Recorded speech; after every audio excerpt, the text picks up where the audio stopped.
Hello and welcome to Wedding Wednesdays with Weddings Online. My name is Kelly and I'm a former wedding planner and blogger, and I'm obsessed with weddings. If you're planning a wedding in Ireland, you're in the right place. You're going to learn the tried and tested methods to planning your dream wedding without the added stress. Think of this as your one-stop shop for everything to do with planning your wedding in Ireland, with me, your new wedding planning bestie, and a cup of tea. This is Wedding Wednesdays with Weddings Online. Well, hello, happy Wednesday. Welcome to Wedding Wednesdays with Weddings Online. Today, we're talking all about the 8 things that you don't want to forget when you're planning your wedding. Now, last week's episode was all about date nights and fun things that you can do with your partner. And there was actually one specific thing that I shared that I think was so much fun that I'm going to try it this weekend, and I'm going to film a video of my husband and I doing it. It's called Grocery Store Pick and Mix. So if you want to know what that is, listen to last week's episode. It is episode 16. And I want you to pick out a date night idea that you enjoyed, and I want you to go for it, take some pictures or videos, and then tag Weddings Online or drop me an email. I'm kelly@weddingsonline.ie, because I would love to hear which date night ideas you enjoyed, and I want to be able to share in the fun with you and see what you guys got up to. But let's get back to today's episode. So it's 8 things not to forget when planning your wedding. Now, if you think about it, when you're planning a wedding, for most of us, it's the one and only time we're going to plan something on this scale. It's a huge event. There's so many different things that you need to figure out. And by the time you get to the end of it, you would have already made hundreds of decisions. You've got to think about, what day do I want to get married on? Do I want to have a morning wedding or an evening wedding? Do I want to have a band or a DJ or both? Do I want to have a photographer or a videographer or both? Can I afford to do this? What color should the dresses be? Do I want to have a second outfit that I wear? There's so many different decisions that you've got to make, and it's really, really exciting. It's lots of fun, but it's no surprise that there are a few things that you might forget. So today I'm going to run through 8 things not to forget, and then at the end of the episode I'm going to quickly summarize those 8 things for you, and I'm going to write out a checklist which I will put on the Weddings Online blog. So if you want to make sure you don't forget those things, you can have them written out for you. So let's get straight in. The first thing you don't want to forget is having a bad weather plan. Okay, we are in Ireland after all, so you have to consider that the weather might do something that's completely not what you've pictured. And that's not always that the weather is going to be very rainy, although that is definitely one of the scenarios to plan for. So if you've planned on having an outdoor ceremony, or perhaps you want to have a drinks reception or canapes at some point in the day outdoors, my advice to you is to have some kind of backup plan just in case the weather doesn't play along. And so that could be something like a marquee. It could be another part of the venue that you could go to that's indoors but still looks really beautiful and is the perfect space to be in. Whatever you need to do, just make sure you have that plan and that you know how to communicate that plan to anybody who needs the information. So if your plan involves, your guests bringing umbrellas, make sure you've got a way to communicate that to them just in case they need those. But also think about the other end of the spectrum. So we've spoken about the rainy weather. There's also chilly weather. You might want to have heaters or blankets for the winter. But then there's also the really, really warm weather too. So if it's really, really hot, you want to think about things like sun cream. If you're going to be outside, you want to have lots of water.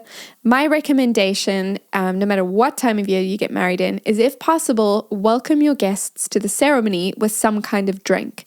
So if it's cold, welcome them with a warm drink just to warm them up before they go in. And if it's really hot, welcome them with something refreshing. And it doesn't have to be fancy. It could literally be a bottle of water that they can pick up as they walk in. My husband and I did that for our wedding. We had bottles of water. I don't remember at which point in the wedding they were given out, but they had personalized labels on them with our names and the wedding date, and it was all in our wedding branding. Really simple, really affordable, but everybody really appreciates it, especially if it's hot. So that's number 1, have a bad weather plan. Number 2, Remember to budget for postage costs for your invitations and thank you cards. So now this is the type of thing that often gets overlooked because we think about the invitation, we think about the save the date, we think about the thank you cards at the end, we think about the design element, we think about the paper that we're going to print on and the envelopes we're going to use. And sometimes we forget about the postage cost. My advice is to investigate what it costs because the cost will be different depending on how big your invitations are or how heavy they are or how thick the envelope is. So if you are posting anything, just do the research to make sure you know what it costs so that you're not surprised because the costs can add up, especially if you've got, 100 or 200, even 300 guests at your wedding. You're going to be sending out multiple invitations and you just want to make sure that you're not caught by surprise. Number 3 on our list is having an on-the-day person.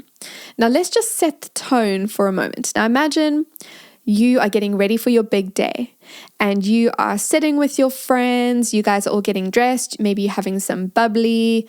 You're having some breakfast, which is something I highly recommend. And you're just feeling really relaxed because your wedding day is finally here. And then you know what happens? You get a phone call from a guest who misplaced their invitation. They don't know where the venue is, or they're on their way and they're lost and they can't find out where to go.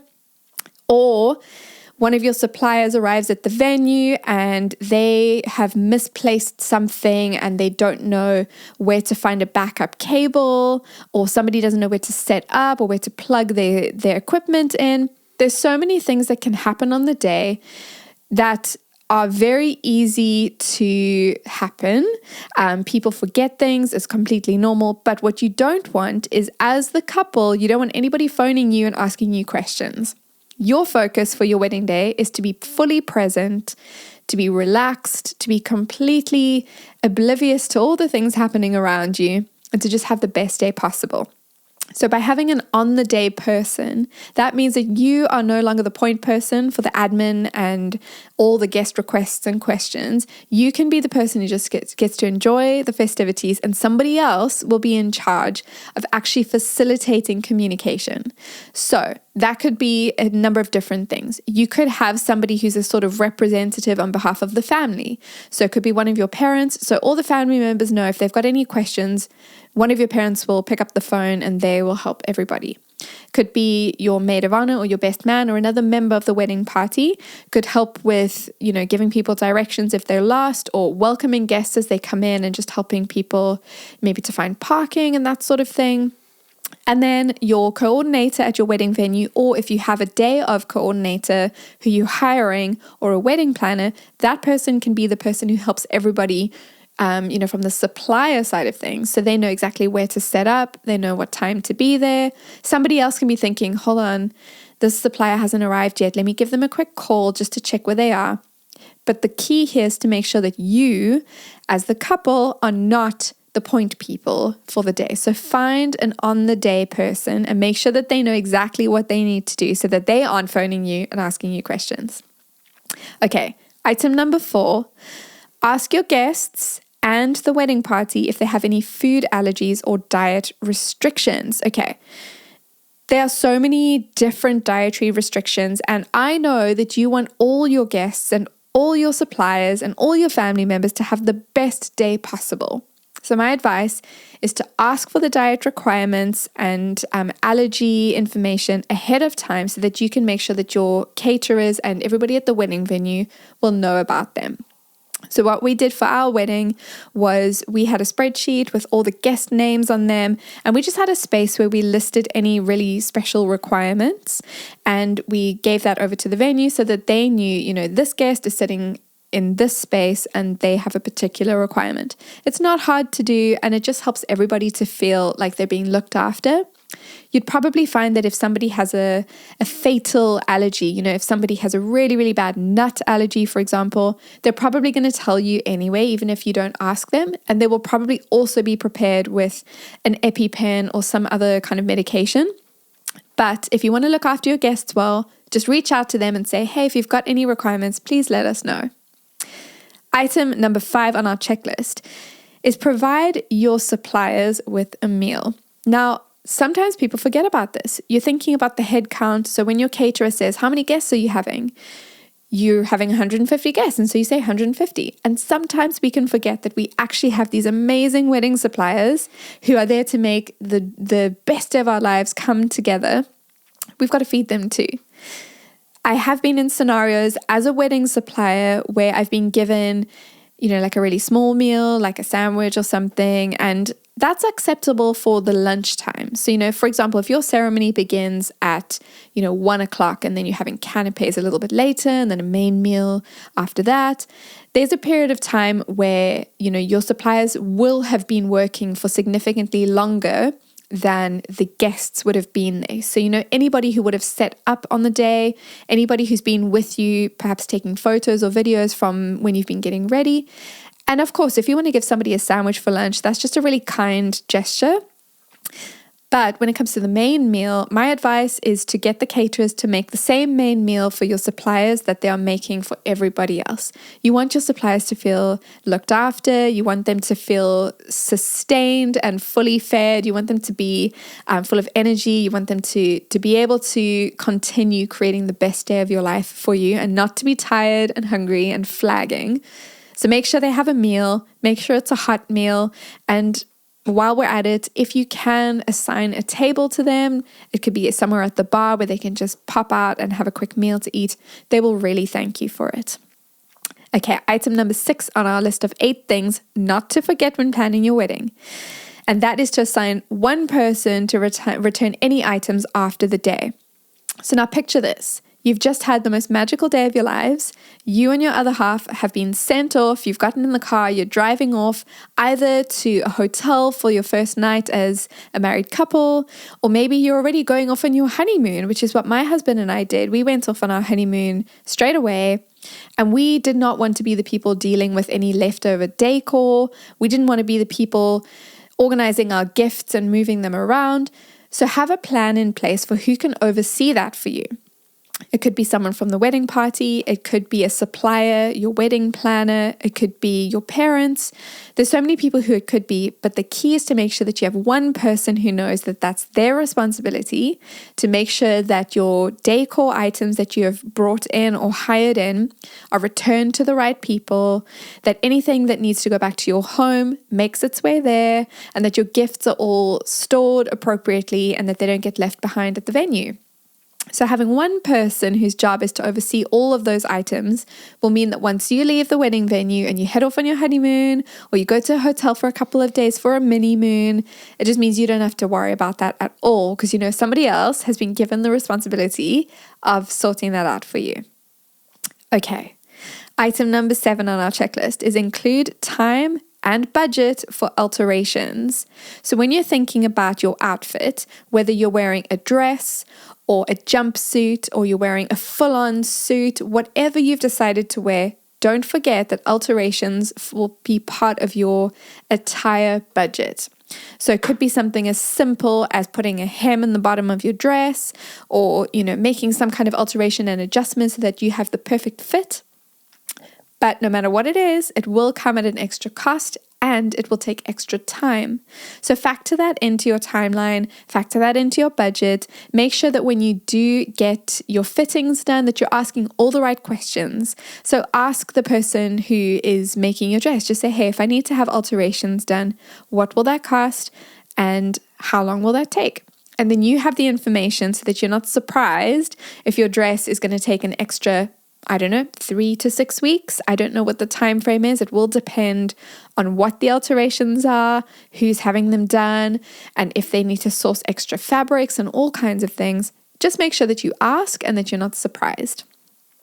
And the final item, I've alluded to this before, but remember to eat during the wedding prep.